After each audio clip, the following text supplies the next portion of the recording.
Shutdown imminent. Rebooting. We got a ping on Dr. Honecker's personal data transmitter. He's not far in.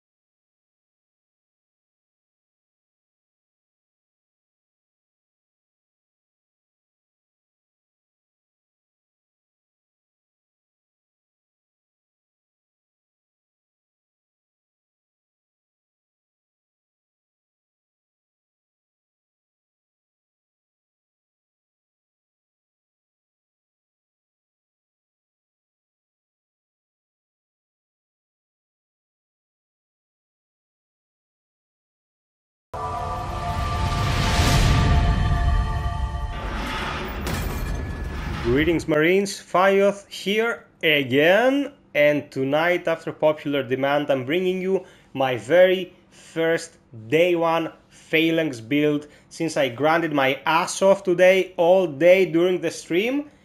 For your presence, I have to say again, I'm very grateful guys, you rule. I sat my ass down, took some notes, and built something interesting that I think we can use. Before I get started with it, I have to tell you, I think that the damn shield is too freaking small. You have to be positioned perfectly and the enemies have to be coming to you directly. If it was curved in some manner, protecting slightly from the left and right, not your whole body, but you know, just the angles, if it was a bit angular, it would be much more effective. Even if you put your back in a corner to have no blind spots, if you get nicked a tiny bit from either side, your defense is gonna falter. My second problem with the shield stance is the fact that if you get hit in any manner except for area residual damage, like the spit from a spitter for example, your defense again drops and you are exposed. On extreme and insane, if you get exposed for a sec, you're pretty much dead.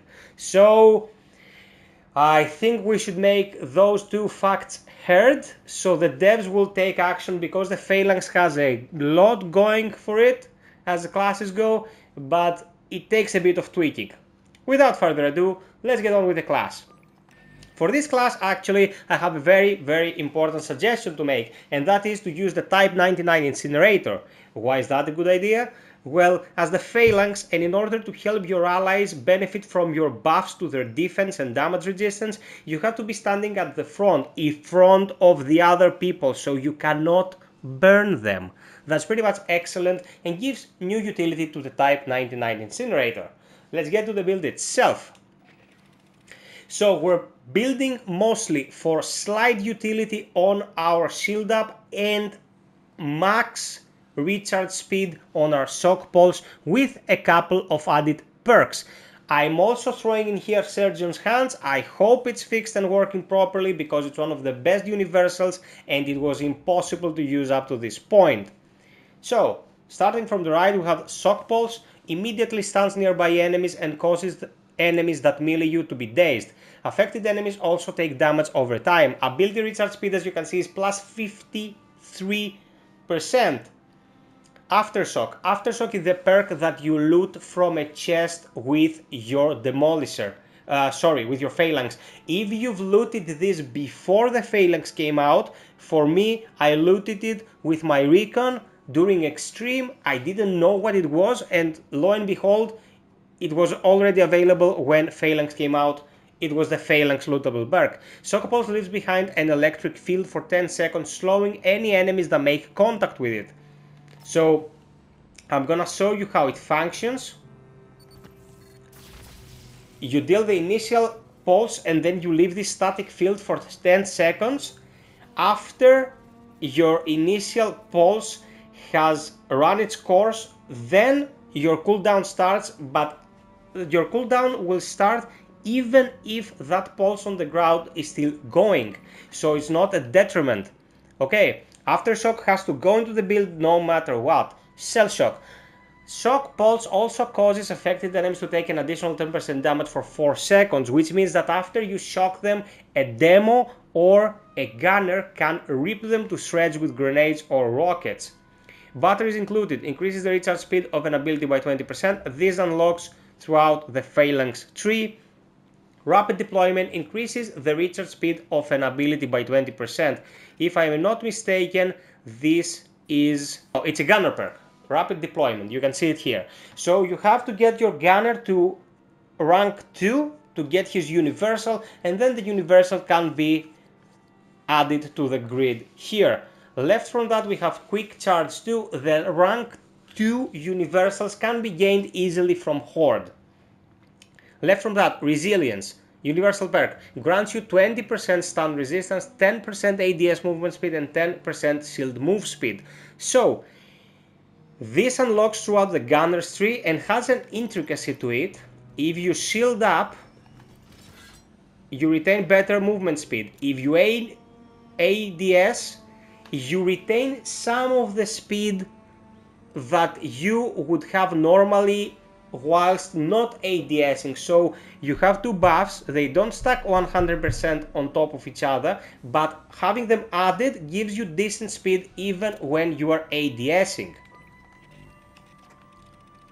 Below that, keep them pinned. Enemies you should deal 10% less damage for 4 seconds. Does not stack. This is again a universal that you get from the Phalanx tree. Okay, so this is pretty much up to this point stuff that has to do with utility and the shock pulse itself. You want Vanguard, no questions about that. Vanguard gives nearby allies that are behind you 10% damage resistance and an additional 10% if you have your shield up, which should always be the case. Ignore my first stream, guys. I was tired out of my mind and I wasn't playing the class properly. Up here we want Adrenaline Surge. When you are at max stacks of Bulwark, your ability recharge is increased by 50%. If you noticed my initial clip that I started the vid with, this Adrenaline Surge was into effect because they were hammering at me and I always had max stacks of Bulwark. For your shield you want two things. Shield Bash, your melee attack now briefly stuns enemies while shield up is active. You don't want this to stop the runners. If you get focused by a Praetorian, if you get focused by a drone, if you get focused by a warrior, well, exclude the damn drones because they just hit and run. But anything else that will come and stand in front of you can be bashed, and after the bash you inflict a stun effect. The effect can be exploited by your whole team, by demolishers who have, for example, the down and out perk here active, or by anyone with the down and out. You can even integrate it into this build by taking out maybe Surgeon's Hands. For me, Surgeon's Hands very well with this build because you can no longer be stumbled while interacting with objects, reviving allies and using an ed kit.